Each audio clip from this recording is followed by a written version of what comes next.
Hello, my name is Sophia Bernard, creator of Esquire in Love. I'm Dr. Shari Caliker, the creator of Dr. Mrs. And together we are the Huxtabelles. I said I would stop doing that, but sorry. Welcome to episode 3 of the Huxtabelles. Bow bow. Yay. All right, so we always start off with our wine of the week. So this week is Josh Cellars. It's a cab, which is my favorite. I love a cab sauv. That's my favorite type of wine. So this is the Josh Cellars brand. I was actually introduced to this brand. I think I was at a wine tasting out in Riverside, and one of the guys I was just talking to was telling me about the Josh Cellars brand. And so I happened to go to Publix and it was like BOGO. So I bought like 2 different ones and like I fell in love. So I brought this today to share. Yay. With my friend. I'm trying to bring her over to the dry side. There's nothing wrong with my wine taste. Okay. She's in denial, but it's fine. It's fine. We'll work with her friends. So it has a real dry taste. Yes. Very, very dry. But it's still okay. But do you like it? You can be honest. I mean, yeah, I would drink it, but I'd probably put like a ice cube in it. An ice cube. Yeah, but it's too warm. Yeah, so I would have to drink it really fast because I don't want the ice to melt. It's because it was sitting in the car. Had I brought it fresh from our like little Ryan refrigerator, it would have been fine. But it came from the car, so. But I really like it. I think it's really smooth. I think it's a good cab sauv. This is definitely good for like any type of steak. This is definitely a steak wine. Oh yeah, I would definitely have this with dinner. Or just No, actually, it really is perfect for steak because it has that like it's not going to have any flavor that kind of like dilutes the steak. Like you can still drink it, but it won't take away from the flavor. Yes, agreed. So. That's my And these wine glasses are the best. Yeah. This is a perfect size wine glass. We have upgraded. We've upgraded to this long stem, wide base. That fits as much that wine can fit all of the wine. Half the bottle. No, it's probably not enough wine. We could do half. I think you do half. But each. It wouldn't be full. No, that's what I'm saying. So you still look classy. So this is it's a good amount of wine. Very good. 1 glass a day. Keeps the doctor away, but still come see me. Thanks. Today. So our topic today is law school and med school, the good, the bad, the ugly. Do you want to go through these years of hell or no? So law school, the process of applying is a little tedious. I mean, you have to take the LSAT exam, and that test is extremely hard, and some say it's a little biased, and it is. So before you start with the processes, I think we should start off with what's the good things about the good things about law school. Well, I mean, the good thing is you get an exciting, rewarding career. Is that it, Brent? That's the only good thing. Okay. No, I mean, it's fun. It's challenging. You meet some really cool people. Some of my best friends came from law school. Mm-hmm. You really form like strong bonds and like your network. I mean, some people that I went to school with, I was able to like get them work. They're able to get me work, and we can network. Like, what do you need? Can you do this work for me? And it really became like a barter system almost, and also a referral source. I mean, lawyers rely on referrals a lot, and I'm able to refer, different friends, different work, and they're able to refer me work, and it works naturally. And I mean, your network really is your net worth. Like, who do you know? And when you go to law school, it's important to definitely take that approach and make as many good friends as you possibly can. Yeah, I definitely agree. It's very similar in med school, actually. So I think that the best parts of medical school are, I agree, the rewarding career, which I didn't find out was so rewarding until I wasn't in training anymore. But now that I'm here, I love it, and I'm really happy about my experience.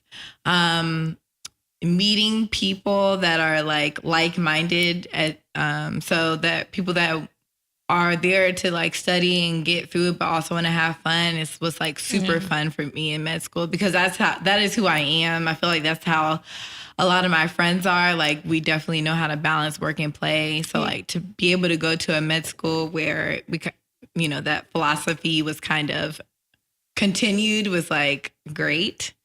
I really felt supported in med school. Like when I had issues going on or, somebody that I need to talk to, I had we set up like a big brother, big sister program through med school. So that was always good to have somebody to kind of lean on to figure out what was going on. And then, also like administrators, you were able to like go to their office and like talk to them about different things and figure out, what my next move is going to be and all those great things.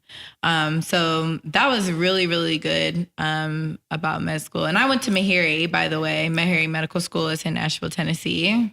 And you went to Florida Coastal School of Law here in Jacksonville, Florida. Yeah. That's actually why I came to Jacksonville, and then I got stuck here. But I love it. Yes, that's how I got stuck. Everyone always asks, "How'd you end up in Nashville?" I'm like, life. Right, life literally took me here. Because before law school, like I only ever maybe stopped at Jacksonville to go to a gas station on the drive home. Because my parents used to drive from Philly to Port St. Lucie, Florida. And sometimes we would go to Jacksonville for gas or whatever we needed. But I never been here before. Yeah. But yeah, so I would think those things are good. And then another thing that's kind of good is just like,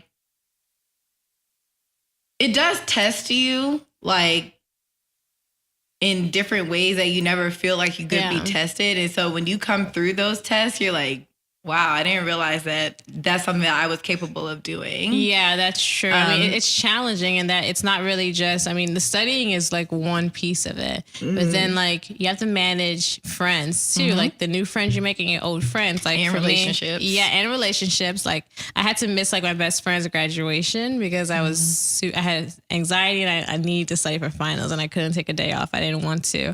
And then just like, I wasn't dating in law school, but I was meeting people and it was kind of hard managing that and like meeting people who would understand your schedule. Like I just can't randomly hang out with you. Like I need to make sure I pass this. Like I had a lot of fun in law school. I did party, but it was really about managing your schedule and surrounding yourself with people who understood that I can party on this day, but I really need to get it together. And then the extent of my partying might be a little limited.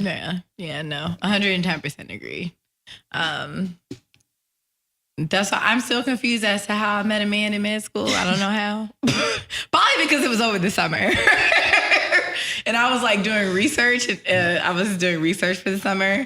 And like, it was like the definition of 8 to 5. So I'm like, I go to work like regular people. And when I'm off, I just go to happy hour like regular people. And, if I want to go out or whatever, I can do that because this is my life over the summer. So that's probably how it stuck to me. And like, I'm regular. But not really. Then the summer went by and he's like, over, and it was no. Like, you don't have time for me. Are you bringing me food? If not, we can't hang out. But the good thing about like the study schedule is if like you met a guy that you weren't that interested in, perfect excuse. Yeah, for sure. Actually, yes. Like my friend did that. So I met like my current boyfriend at the same time she met this guy that she was not interested in, and they were friends. And she would always tell this guy that she could not hang out with him because she was studying for law school. And then he got mad. He was like, well, why is she hanging out with him? She's in law school too. Okay, and we were just first of all, don't compare. Yeah, she's not into you. She's like, not me. What's side of the line? She doesn't want to date you. Sorry. Game over. Yeah. It is really like what I don't regret about law school is like the friends I've made. Like I made awesome friends. The life experiences, like some of it might have sucked at the time, but I really learned like a lot about myself and what I could do, how I could push myself, and how learning how to balance. I think that really came from law school. Yes. And I will say, going along with what you said, like the people that I met, like the network that I've made in me going to a medical school, well, medical and dental and graduate school that is predominantly African-American, is like, I have a whole network of Black doctors and dentists and scientists, which I think is freaking awesome. And you know what I'm saying? And so it's really great to be able to reach out. If I have a question or if I have people that are living where they are living, to be able to refer them. Like even when I moved here, one of the guys that was in my class was a dentist here. So that was like our dentist while we were here.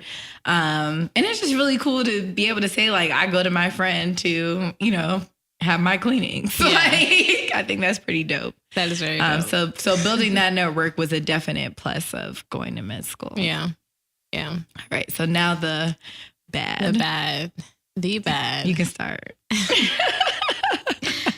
So, I mean, the bad, it's just the study schedule. I mean, it's really unrealistic because what you do in law school just to survive, you would never do it as a practicing attorney. I mean, you would in some instances when you have like a deadline or something serious, but it's not by any means the norm. Yeah. I mean, you're learning like a tremendous amount of material and you're studying. Like my schedule, I would study till like 2 a.m. at night and then wake up at 8 a.m. in the morning and just get right back to it and just keep going. And the bad, I mean, you really feel that pressure to do well and to exceed. And I did not do any drugs, but I was obsessed with like caffeine pills and taking them to make sure that I would stay awake and study. And I mean, it's not the healthiest. I mean, it wasn't illegal. I can walk into CVS or Walmart and get them. But in hindsight, I'm like, why did I take this? But I really felt like I needed to stay awake. And it helped me stay awake. Yeah. I mean, I'm glad I never got addicted to it. Of the no-dose gang. That was me. I was definitely, especially during boards time, I was definitely a part. Because I was the same as you. Like, some nights I would, if I drank my coffee, because I don't really drink coffee very often, so I'm very sensitive to caffeine. Because I don't really drink sodas. I don't do anything with caffeine very often. So when I was studying for boards, I would get coffee like in the afternoons just to keep me up till like 12, 1. But if I would get it too late, I would be up till like 4 o'clock in the morning and I couldn't go to sleep. So I would just keep studying because I was awake. And I'm like, well, since I'm awake, I might as well keep studying. Yeah. So, and I definitely had the no-dos for the days when I couldn't stay awake and I needed to. Like, yeah, it's 110%. Yeah. I never went past no-dos. Oh, yeah. Ever. So, and then you don't need to survive. You do not it. Need to go. You don't need to be looking for any of those types of drugs. Hindsight, I promise you. In hindsight, you don't need to take caffeine pills or drink coffee or stay up. Like you really don't have to study all night. That's not necessary. And then another negative is so your first year of law school, for whatever reason, the stigma is like it's super competitive because it is. You're graded on a curve. So theoretically, everyone in the class could get like let's say an 80. Mm-hmm. Maybe like 2 people get 80s, one person gets an 81, there's an 82 in there, and there's a 79.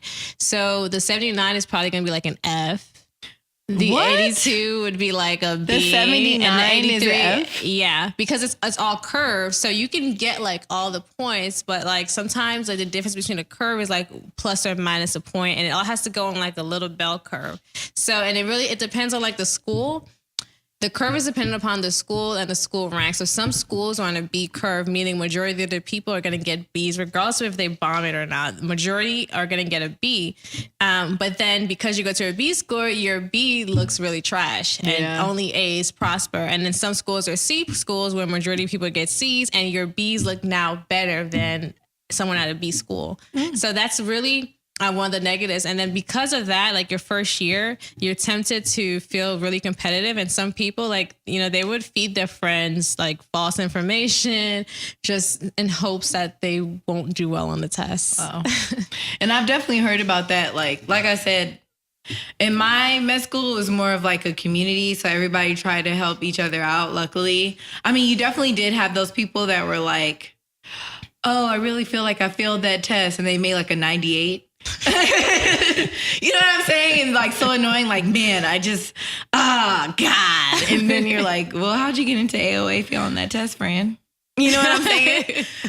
So that was definitely, but for the most part, everybody helped each other. Like it wasn't that type of environment. I do know that that's not the norm, and that like for a lot of people, it is the same thing, like feeding false information or like hiding information and things like that. We were not graded on the curve in our school. I don't know if that's how, I don't know if I feel like majority of med schools do not work like that. Yeah. Working on the curve, but I'm not 110% sure. I can only speak on my experience. But we did all help each other and so like, hopefully that most of us would do, you know, well on the test. Which is what you should do. Like, I mean, I am who I am, so I never fell into that trap. Like, I found like a core group, and there were some in our group who had that mentality, and we didn't find out until like later. And I was just like, well, I'm glad I didn't rely on them for any information. But me and like the friends who I stuck with, like, we always were proponents of like helping each other and helping who we can. Yeah. So I think like, I mean, really is you have to be nice and just treat people with respect. I don't think you should fall into that trap of being competitive, even though like law school is, well, at least the first year is a competition. Don't fall into that trap. Yeah. It's not worth it. Yeah. I mean, I agree. And that's not my personality anyway. Yeah. So it wasn't hard for me not to. It was like when I found out that there's people, I was like judging them like, now who are you, friend? Right. There's only 100 of us here. And you up here acting like you need to keep this little bit of information to yourself. When everyone else is sharing, you should keep it to yourself. Like, you know, now nobody messes with you because we know you're shady, you know, you're not cool. Be trusted. You're not cool, friend. You're not cool. So, but yes, shout out to 2014. Mahiri. Yay, love y'all. 2014 also. All right, so the ugly. The ugly of med and law school. I can start with the ugly. Yeah, you could take the lead on the ugly. So the ugly, I would say, is just the constant, like, you always are operating on 10. Like you're always operating in 10. You definitely develop anxiety, maybe even depression in med school because you're always operating on 10. That's just not how your body is developed. Like your body is not made to always operate on 10. Yeah. Your body is made to operate on like an 8. And, you know, when it's time for you to relax, like, you know, relax, go to sleep, wake up, operate at an 8. But I really feel like when you're in med school, like you're always operating at a 10. You're always like waiting for, or you're always like studying for something. You're always trying to pass this test. You're always trying to make sure, like, especially if your goal is to get into some of the more competitive specialties, you really are always operating like up here. So, and you just kind of carry that anxiety with you, like throughout med school, maybe even in your residencies and your fellowships. And a lot of times you don't really realize what that's doing to your body, like long term. It's just not, like I said, because your body's not designed to function that way, especially over a long period of time. So I would say that's one ugly thing about med school. It's just like always just feeling like you have to operate at 10, and if you operate anything less. I mean, it's definitely understandable because at the end of the day, your job, you have people's lives in your hands. So you really don't want to be out here like operating, like not doing your best or feel like you're giving your best. But I think sometimes we underestimate what our best is because we're so busy trying to keep up with what the standard is and what we feel like the best is, not necessarily what your best is. So that's one ugly part, I would say. That was perfectly said, and the same can be No, that was really well said. And the same could honestly be said for law school also. So another ugly is I did notice and see a lot of people develop like terrible drug habits. I mean, it's like, you know, you go to parties and they're doing it, and you know, just because you're in that environment and people are doing it, if you didn't do it before, actually you probably never should do it, but definitely if you weren't doing it before, don't start it now. It will ruin you and your potential career. Let me see what another ugly is in med school. There's quite a bit. So let me see. I would say another ugly is like, so I don't know if I explained kind of how the whole doctor things works. So what happens is you go to med school, that's 4 years, and then towards the end of your 4 years, you apply for a residency. And that's where you decide whether you're going to do family medicine like me, peds, OB, surgery, psych, any of those things. That's where you decide what specialty you're going to go in. So, and of course you have to, and like I explained in a couple podcasts ago, or maybe last podcast, there's 3 steps. So 2 of them you take before you graduate. Mm-hmm. So you have to pass both of those in order to match into a residency program. So, and then of course, like, so match day is like this huge day. It's the same day across the entire United States.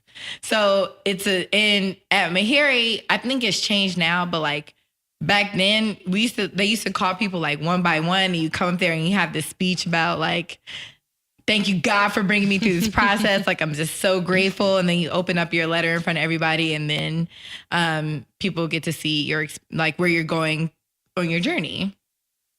And so I think that the kind of the ugly side of that is like people that don't make it or like don't match. So they may pass all their tests and they don't match. Oh, wow. Because how it happens is you go on these interviews and then you rank these programs and the programs have to rank you. And then you go into this secret algorithm and the algorithm is the match. So like if let's say you rank a program super high and like a program ranks you low, you're not going to then match. You could end up either ranking lower than you want to or not matching at all. So there's some people that don't match. There's some people that match super low when they're like really high students just because of the way they do their list. Mm-hmm. So like when those things happen and it's like magnified because like you have to go in front of everybody and tell everybody where you matched. Or when everyone's going up and telling where you match and you realize like, oh, I didn't see this person at match, or I didn't see this person at match, or I didn't see that person. Like, you know what I'm saying? And it's really bad because like not matching is basically means like if you don't match, it's like almost the 4 years that you did could possibly have been in vain, right? Because you can't practice. You have no specialty. There's no fellowship. There's no nothing. There's no next step. So you kind of have to match in order to become a practicing physician. So if you don't match, you have to wait till next year because it only happens once a year.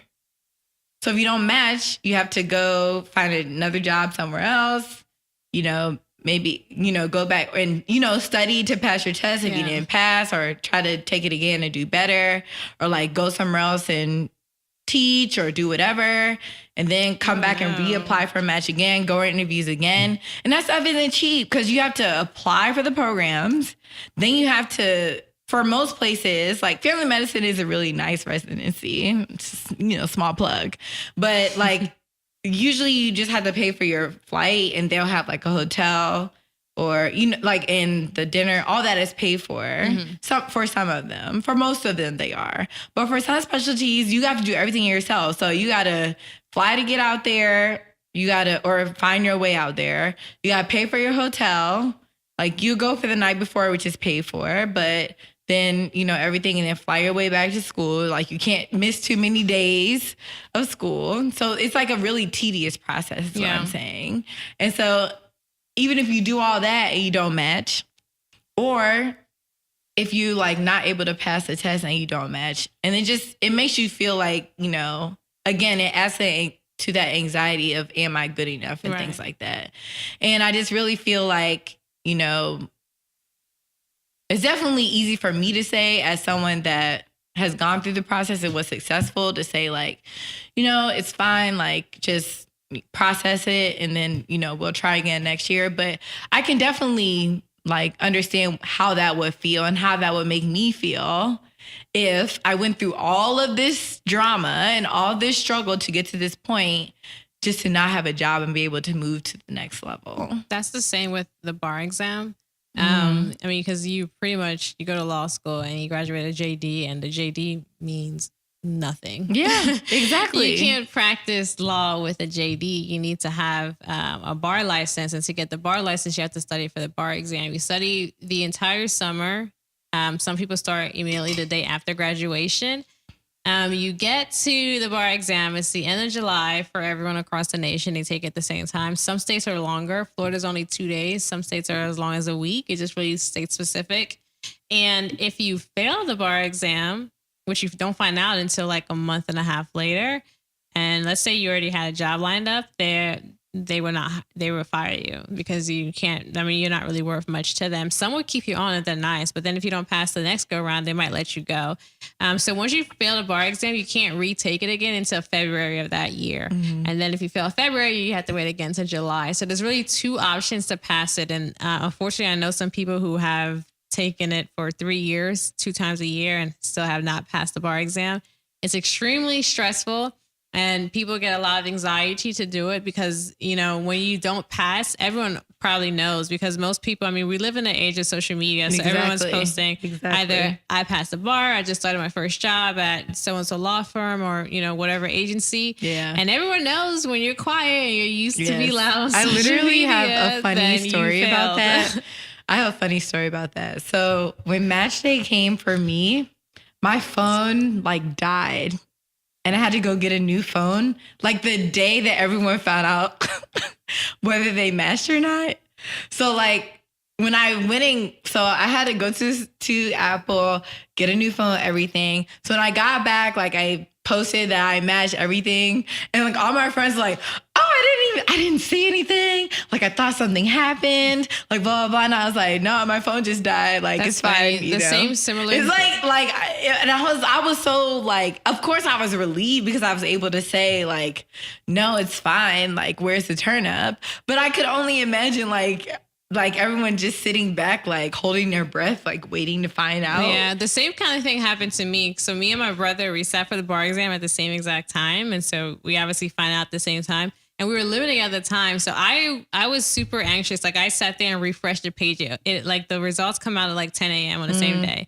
And I kept refreshing it. And then I found out I passed. And I didn't hear him say anything. So I'm like, okay, I'm not going to put anything on the internet. Yeah. I'm not going to say anything until he tells me he passes. So once I found out he passed, then I posted and my friends were texting me, oh my God, I thought you failed. You waited so long. Yes. And it literally wasn't that long. It was like maybe an hour or 2 before I posted it. And people were really like, oh, thank God. Yeah, mine wasn't like, that long too. It was like everybody calm down. Like, but literally, like, I think people just, they scroll to their timeline and they're like, okay, so you passed. Who didn't post anything? Who is quiet? Who's not saying anything? But because I didn't take that long either. It was probably 2 hours. I mean, he checked like right after me and then we were just like celebrating and happy. And then I was like, I guess I can put it on there now that I passed. Yeah.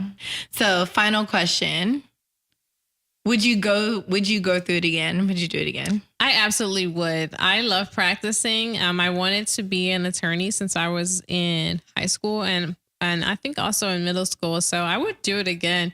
If I knew now what I knew, if I knew then what I know now, it'd probably be a smoother experience. Yes. But I would do it again. And I would encourage people who really want to go to law school to do it again. If you're kind of maybe, I would probably tell you to sit that one out. Yes. And that's the same thing I was going to say, honestly, was I would do it again 110%. I wasn't like you where I wanted to be a doctor, like since I was like 2.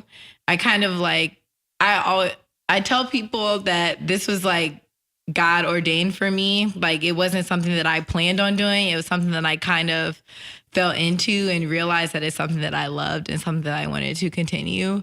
And I would never do it I would do it again, but I would never recommend for anybody who is not like 110% into it to do it. Yeah. Because there are so many different options. Like you can always be physician's assistant. You can be a nurse practitioner. There's so many things that you can do where you can still make a very good living, but you don't have to necessarily go through the drama of med school and residency and all those things. So I would definitely do it again. I feel like if you're very, passionate about being a physician, if there's a good reason behind you wanting to do those things, or, if you've done research, those are all really good reasons to go to med school. But if you're going because your parents are doctors, absolutely not. Don't do it. If you're going because you feel like all of your friends around you are successful and you're not, don't do it. I would not do it for any other reason than a selfish reason. Yeah. And I mean, another alternative career to law, if you don't want to go to law school, but you want to do something related, is to get in the compliance and regulatory field. What's that? Compliance? It's I don't know anything. Okay, so let me think. I literally, like, anything outside of medicine, I am, and like pop culture and music.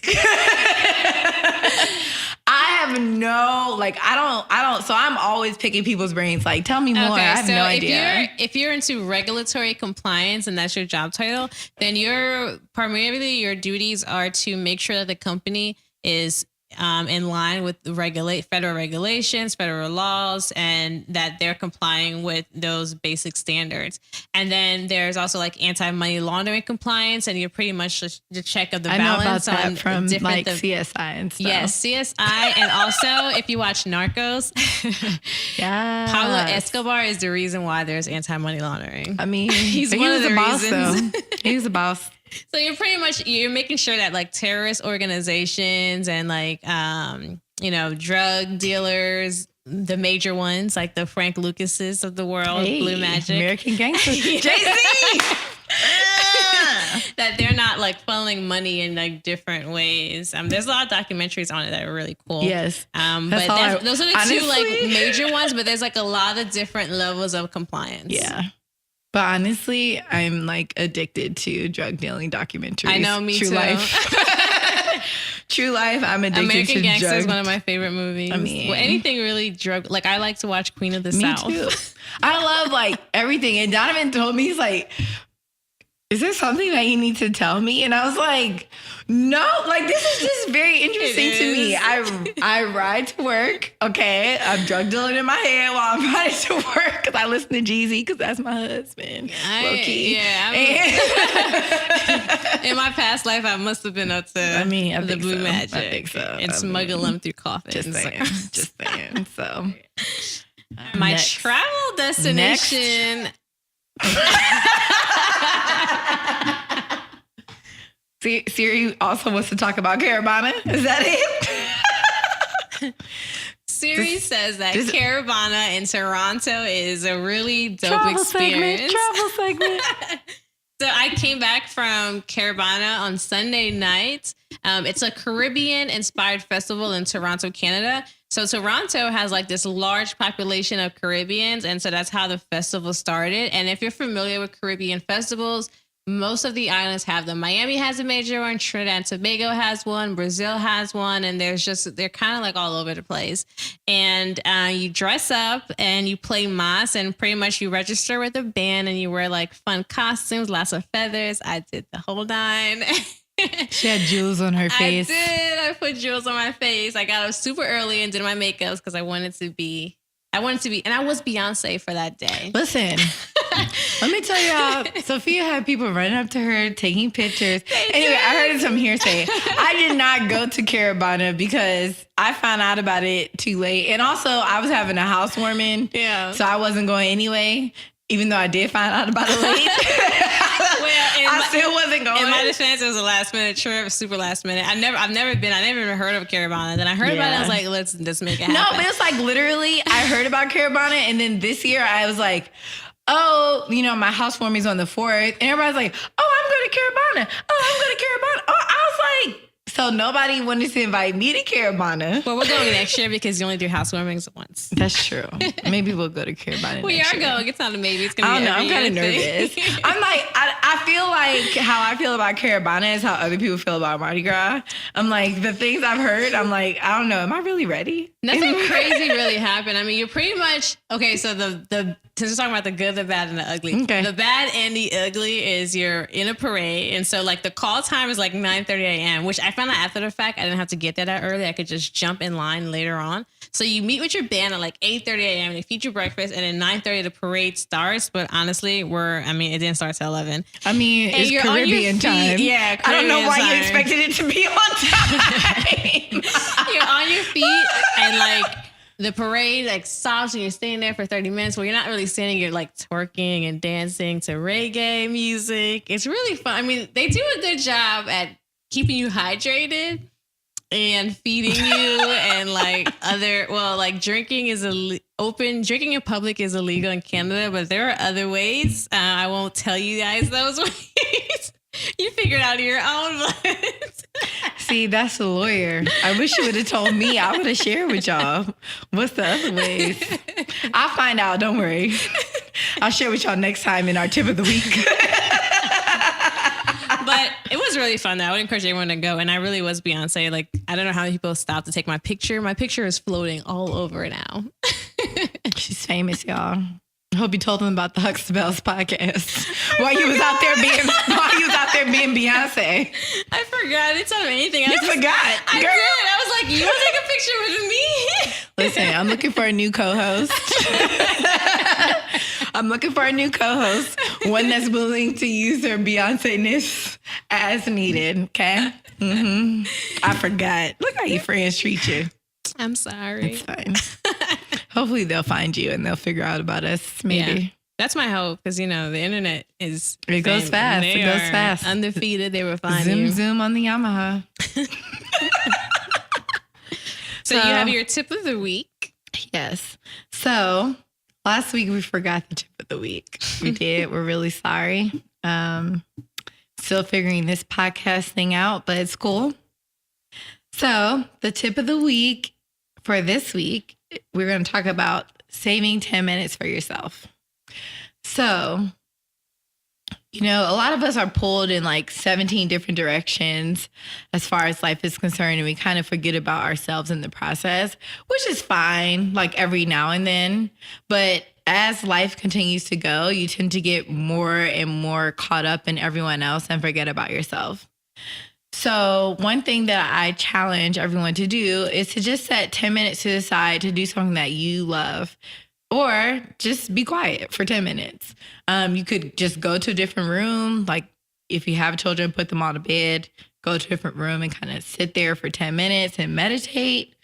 You can read a book for 10 minutes. You can do crossword puzzles. You can do word searches. You can read. Yoga. You can do yoga for 10 minutes. There's lots of, YouTube videos that you can find as far as yoga is concerned, doing a 10-minute workout. But yeah, just setting 10 minutes to the side every day. You can pray. That's a really big one that you can do. But just setting some time to decide to do what you want to do instead of always pouring into everyone else.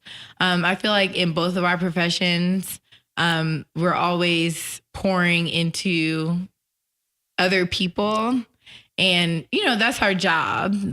That's what we've trained. We've trained to pour into other people, and so sometimes it becomes such a way of life that we forget that we also need to pour back into ourselves. So something as little as 10 minutes can really change your life, and your 10 minutes, I promise you, will become 20, 30, an hour even, just because you do need that time to really sit and have some introspective time. Yeah. So usually I try to do my 10 minutes in the morning time for the most part. If I don't do it in the morning, then I'll try to read in the afternoon or in the evening right before I go to bed. But usually in the morning, I like to wake up, say a quick prayer, or then I have I have a Joyce Meyer book that I read that has like a short little devotional for the day. Is it The Confident Woman? It's just the morning devotional. Yeah. For the year. So it has something for every day that you can just wake up. So like if I miss a week, I can just turn to the day that I do I use she has a Confident Woman is what's called. It's an app. And so it's nice. Like every day I do that one. Yeah. And sometimes like if I wake up too late or if I just like kind of wake up and forget to look at it, Joyce Meyer also has a podcast. It's just 15 minutes. And I listen to it I literally scroll through the first 2 minutes and the last 2 minutes are because they're just commercial. And so it's really just 10 minutes of material. And I will listen to that on the way to work as well, just to kind of like set the tone for my day. That's good. And then like, if I have time, I'll like look up affirmations and kind of like repeat them to myself as I'm like getting up and getting ready to go. But I honestly do feel like that makes such a difference. Like if I don't do it, I won't say I'm grumpy. I'm just not as, I don't extend as much grace, I feel like. And you're cranky. I'm not cranky. It's just, there are times when you can extend grace and you don't. Yeah. And when I don't set the tone, I don't extend grace. I feel like in general, when I'm with my patients and I'm with them, like I really do try to work with them. But sometimes I have to be like a little more nicer than I'm used to being. And I feel like those times that I really do like go the extra mile is when I've done that in the morning. And it doesn't make me upset. Like I can go the extra mile and then I'll get back and be like, you know? Yeah. But when I kind of set the tone and I do it and I go the extra mile or 2 miles, even for some patients, I feel like I'm like, okay, that was a nice thing that I did. Like, cool. We'll move on to the next patient. Yeah. So I think it's all just in like perspective. And I normally just when I get home from the gym, because I go to the gym after work, I just lay on the ground for like 10 minutes. Yeah. I just lay out. My carpet is really comfortable and I just spread out. Yeah. This sounds great. All right. We have a question. Yes. So the question is, how do you keep from spreading yourself too thin? It's really hard to say no sometimes. And I suffer from that sometimes. Like I'm quick to be like, yeah, let's do it. Oh, that sounds like a really good idea. I'm really into doing it. But I've learned that I need to say, no, actually I'm overcommitted and I can't. You really need to learn how to be super selfish and protective of your time. It's hard to do, but once you've overcommitted yourself and you see how anxious you get and how crazy you get and how you really can't keep up with your commitments, you'll learn to be honest up front and say, okay, that sounds nice, but no, I can't do it. Even like with trips, because I travel a lot and I'll get friends who are like, oh, come on this trip with me. And I'm like, no, I can't. I mean, I can't afford it. It's too much for me this year. Because what I do is I plan my trips out in January. And then I leave room for like extras. And if it's outside the extras or outside of what I've already planned, I can't do it. I'm not going to be able to make it work. Yeah. Yeah. I'm actually still working on the whole saying no thing. Because I feel like when I was in med school and residency, I think I managed pretty well to like try to make it to most things and like being present for things. But it's like now that I'm free and I'm on attending status and I have all this time. When people are like, oh, let's go here, let's go there. I'm like, okay, cool. Let's do that. Let's do it. Let's go let's do everything. And so I realized very quickly though, that was taking so much energy from like just my relationship, me, like being at home, just being able to sit there and regroup. It was taking a lot. So I'm still learning how to say no to things. I've definitely gotten a lot better. But I definitely will still tell you that it's difficult for me to do those things. So I think the best way to do it, honestly, is to have a calendar and like write down like your commitments, what you have committed to. So even if it's a happy hour, write it down. So like I've already been to 2 happy hours this week.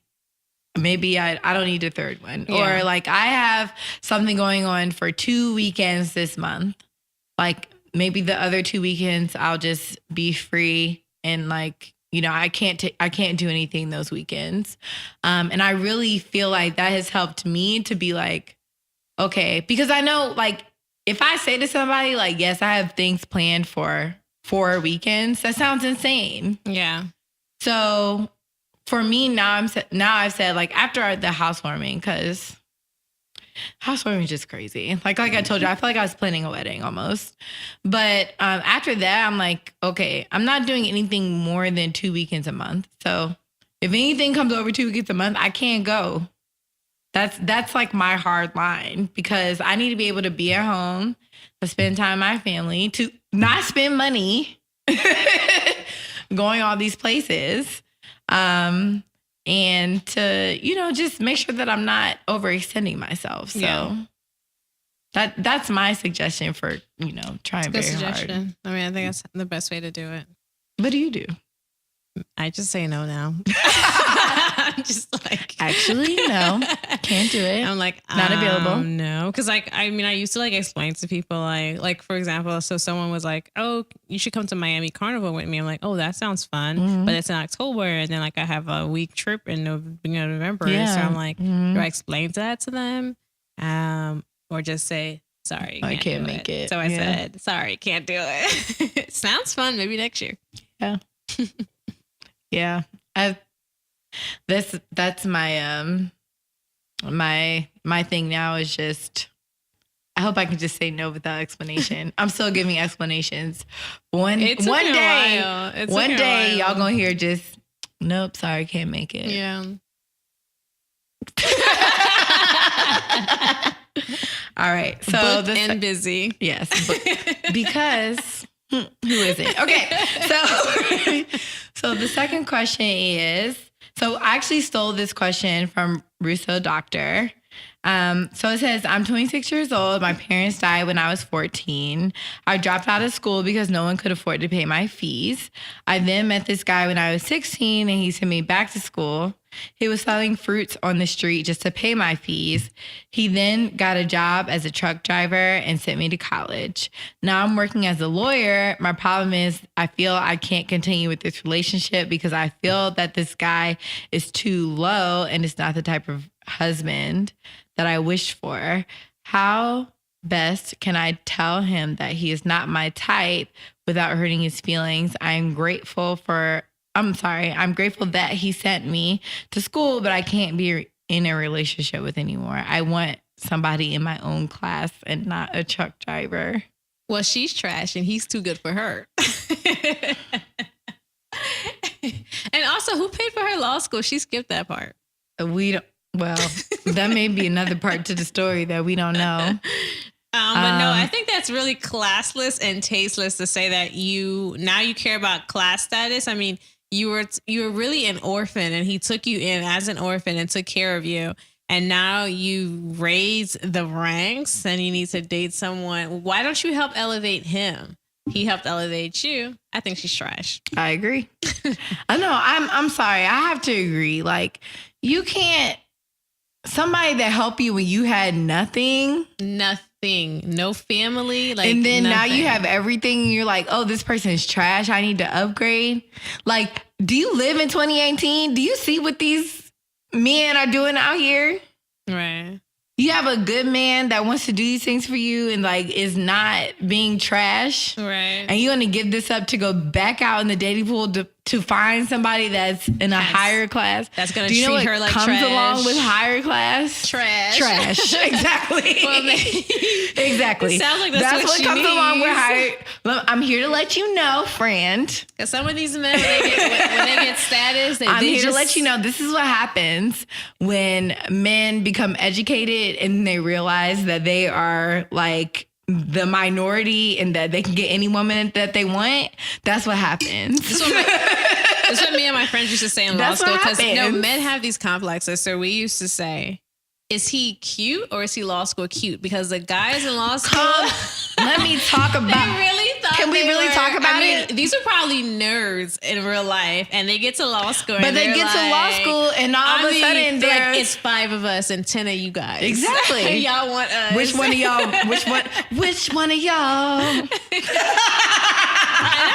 they're just like the least attractive. Exactly. But you're like, but your man school fine.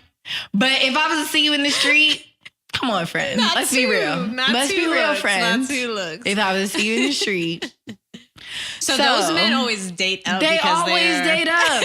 And you up here trying to like tell this man he's not good enough, and you finna miss out on your blessing, friend. Yeah. You finna miss out on your blessing. So I don't agree with your... I'm trying to break up with him. I don't agree with you. No, he needs to break up with her. And he get does. somebody better. I hope that you hear this, truck driver, and let us know so that you can understand. Driver, email us at the Huxtabelles at gmail, and we will hook you up with a nice woman. For sure. have a lot of friends that are interested in a good man because the one that you sent to law school ain't shit. Do you have to blot that out? I'm sorry. I'm sorry. But she wasn't. I'm sorry.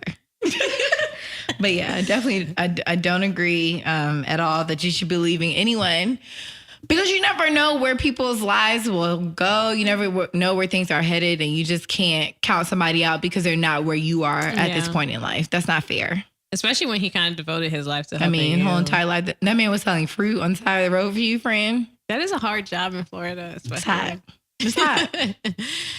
All right. So any other questions that you have, you can send them to us at thehuxtabelles@gmail.com. Or Instagram yes. at thehuxtabelles. Yes. Or Facebook at thehuxtabelles. Really, you can find us anywhere. So original. So any questions, comments, concerns? No. Good. Just follow us, like, subscribe, and share. Yes. Thank you guys. Yes. So again, we're on Instagram at thehuxtabelles. That's TheHuxtabelles. Same on Facebook, and we will our email as well. Yes. And we will see you guys next week. Bye. Bye.